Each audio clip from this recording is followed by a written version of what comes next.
All right, so today we're going to be taking a deep dive into a topic that's been sparking a lot of debate and discussion lately, and that is the impact of fatherless homes. And we're going to be looking at this through the lens of a particular source. It's called the fatherless epidemic, how society is collapsing without strong men, from the Red Pill Report. Yeah, it's certainly a very provocative piece, and it's one that I think does a really good job of just laying out some of the raw statistics and data around this issue. They highlight right off the bat that over 23% of children in the U.S. are growing up in homes without fathers. Yeah, I mean, that's almost a quarter of all kids. I knew the numbers were going up, but I didn't realize it was quite that high. Yeah, if you look back historically, 50 years ago, that number was significantly lower. Mhm. So this really points to a pretty dramatic shift in family structure that we've seen over the last few decades. And this report sort of takes that shift and really connects it with some pretty major consequences. Yeah, they make a pretty direct link between fatherlessness and a whole range of societal issues. We're talking, crime, poverty, even substance abuse. Right, and they back it up with some pretty stark statistics. For example, they claim that 85% of youth in prison come from fatherless homes. Wow. Okay, that's a huge percentage.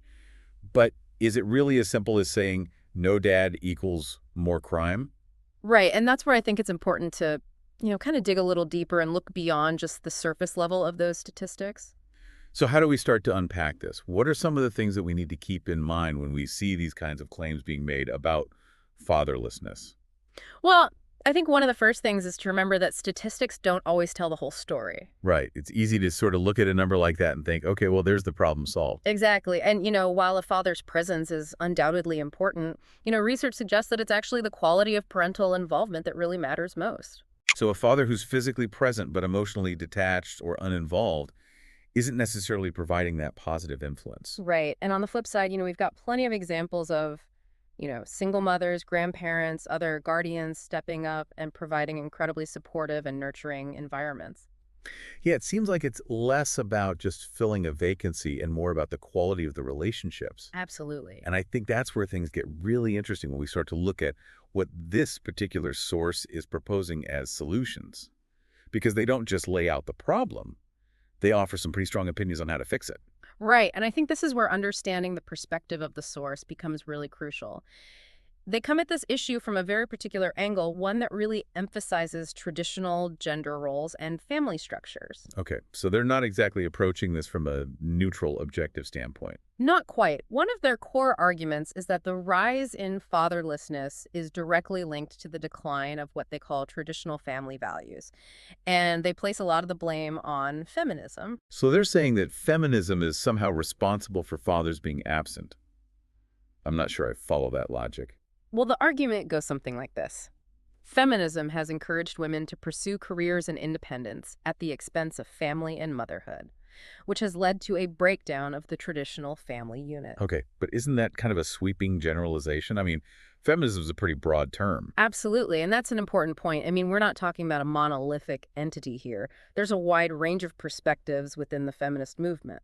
So lumping all feminists together as being anti-family seems a little misleading. Right, and I think it's important to remember that many modern feminists actually advocate for, equal parenting and shared responsibilities. So it sounds like this source is presenting a pretty narrow view of feminism. Yeah, that's a fair assessment, and it's something to keep in mind as we dig deeper into their arguments. Well, I'm definitely curious to hear more about those arguments, and especially their proposed solutions. Because if they've got such strong opinions about the problem, I imagine they've got some equally strong ideas on how to fix it. They do, and those solutions really get to the heart of some very complex and often contentious debates. Sounds like we've got a lot to unpack. Let's dive in. So we've talked about this idea of a fatherless epidemic, but where do they really place the blame for this trend? Well, they point to a couple of key factors, one being the legal system itself. They argue that family courts are basically designed to work against fathers, especially when it comes to things like custody battles and child support. So they're saying the courts are rigged against dads. Yeah, they use this term financial slaves to describe how men are often burdened with these, really hefty child support payments and alimony obligations. Okay, I can see how that would feel pretty unfair, Right. especially if you're being denied access to your kids. But is there any evidence to support that? Well, they throw out some statistics. For example, they claim that mothers are awarded primary custody in something like 90% of cases. Yeah, I've heard that statistic before. But does that automatically mean the courts are biased?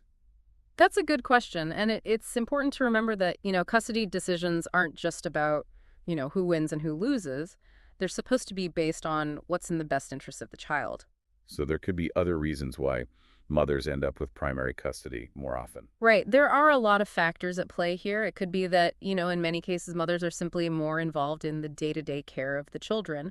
Or it could have to do with the father's work schedule or living situation.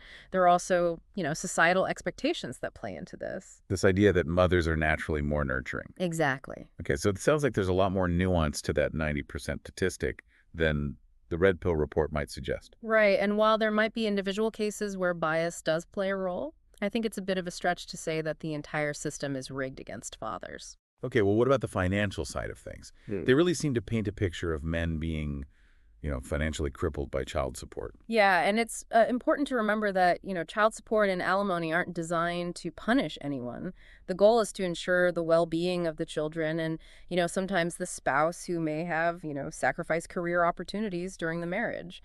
So it's about finding a fair and equitable way to support the family, even when that family structure changes. Right.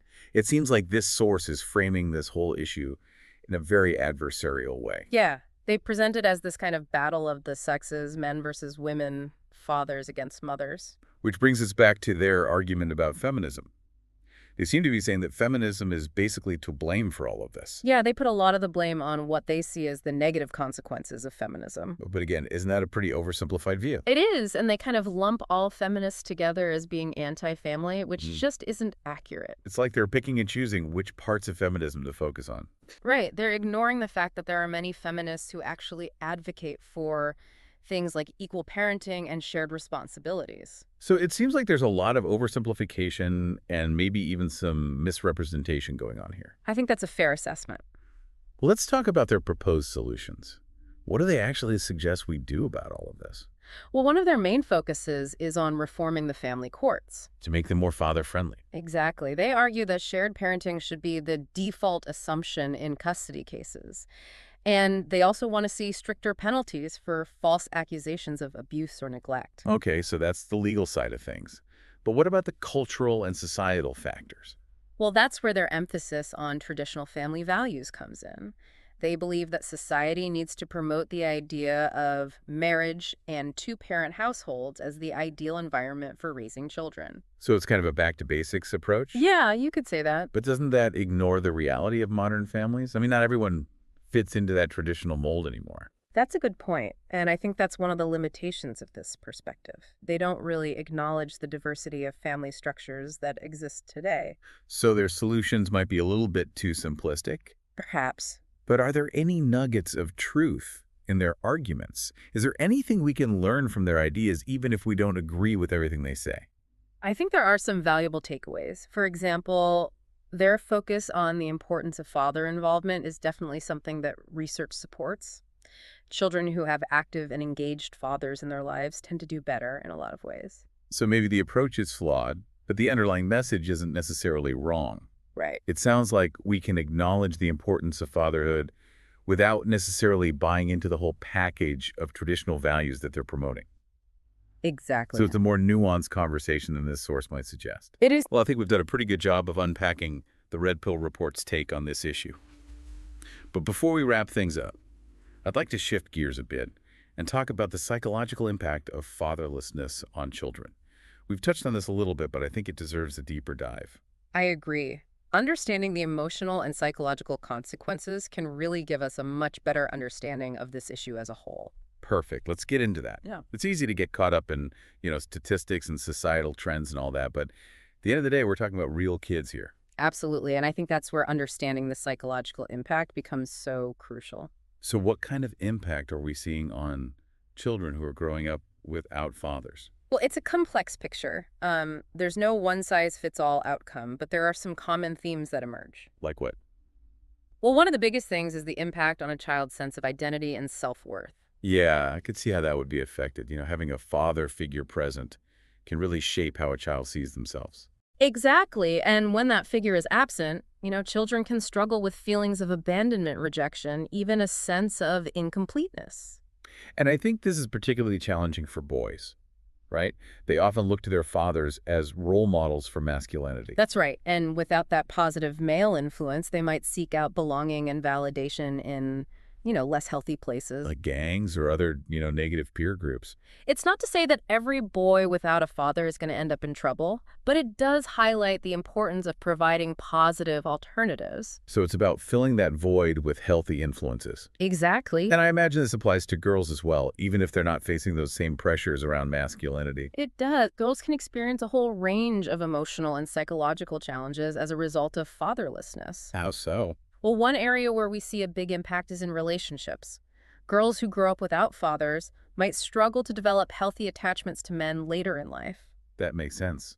I guess they might not have a clear model for what a healthy male-female relationship looks like. Yeah. Right. And this can lead to, difficulty with trust, setting boundaries, and just navigating the complexities of romantic relationships. And these effects can be long-lasting, right? They can impact a woman's self-esteem, her choices and partners, her ability to form stable relationships. Wow, this is all pretty heavy stuff. It really underscores how crucial that father figure can be in a child's development. It does, and I think it really highlights the need for a more, compassionate and understanding approach to this issue. So where do we go from here? What are some practical steps we can take to support children who are growing up without fathers? Well, I think one of the most important things is to just raise awareness. Hmm. Talk about this issue openly and honestly. Destigmatize single parenthood, create a culture of support. Support for families, regardless of their structure. Exact. It's not about judgment, it's about recognizing that families come in all shapes and sizes. And that every child deserves the opportunity to thrive. And part of that is making sure families have access to the resources they need, right? Yeah. Absolutely. Things like affordable childcare counseling services, mentorship programs. Even just having a strong network of friends and family can make a huge difference. It really does take a village, and when you're missing a key member of that village, it's even more important to have that support. So instead of pointing fingers and blaming that world, we need to focus on building those support systems. Exactly. It's about saying, how can we help? How can we create an environment where every child has the chance to reach their full potential? Well said, and I think that's a perfect place to wrap up our deep dive today. I agree. It's been a really thought-provoking conversation, and I appreciate you sharing your insights. My pleasure. And to our listeners, thank you for joining us on this journey. We encourage you to keep asking questions, keep learning, and keep working towards a world where every child has the opportunity to thrive.